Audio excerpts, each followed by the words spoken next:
उसका घोड़ा प्यासा था, घुड़सवार भी प्यासा और घोड़ा भी प्यासा।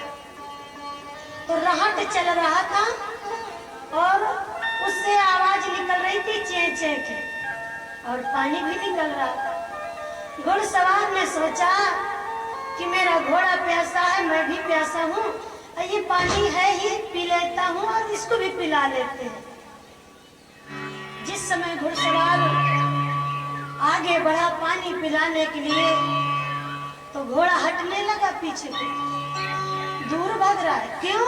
क्योंकि उस रहट से चे चे की आवाज आ रही थी। घुड़सवार ने कहा, हे भैया रहट वाले, मेरा घोड़ा प्यासा है और मैं भी प्यासा हूँ, और ये चे चे की पे की आवाज में मेरा घोड़ा पानी नहीं पी रहा। भैया ये कृपा करके चे पे की आवाज बंद कर दो।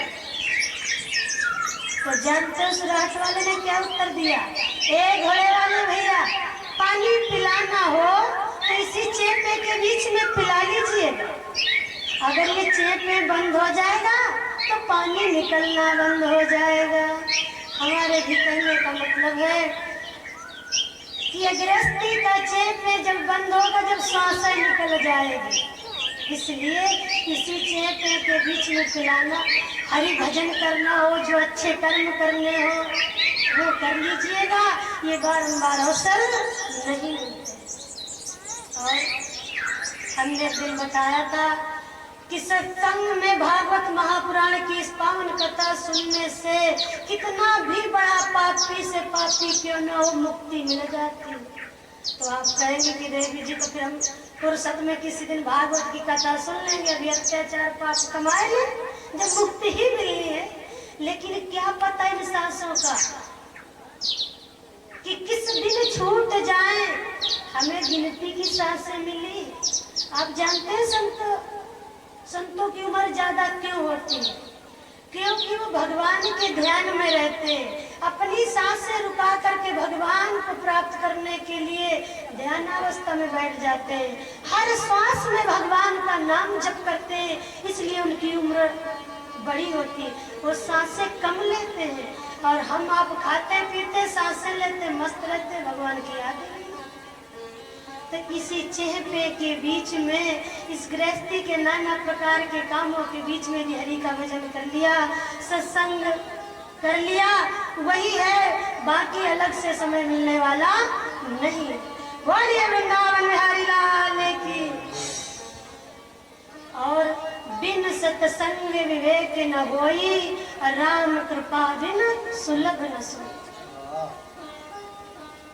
जरूरी नहीं है कि सत्संग में जाने से सब कुछ संभव हो।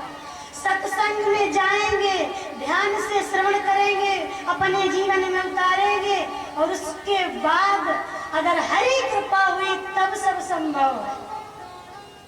भगवान की कृपा जरूरी है साथ साथ। ऐसा नहीं कि देवी जी आपने कहा था तो देखो सुबह से हाँ पूरी दिन कथा सुने, अब तो हमारी मुक्ति हो जाएगी, अब आगे क्या करना। करते करते अभ्यास जड़मती होती सुजान, रसरी आवत जात से सिर पर परत निशान। जब हम बार बार भगवान का नाम उच्चारण करेंगे, बार बार उनका ध्यान करेंगे, तो हमारा अभ्यास पड़ जाएगा, और जब आदत पड़ जाएगी फिर कोई दिक्कत नहीं।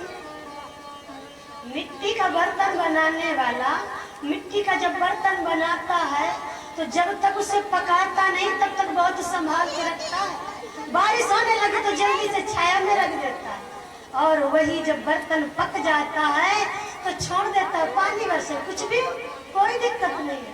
तो जब तक हम पक्के नहीं हैं तब तक भय रहेगा, और जब पक्के हो जाएंगे तो कहीं भी छोड़ दिए जाए कोई कष्ट नहीं होता। बोलिए भक्त और भगवान।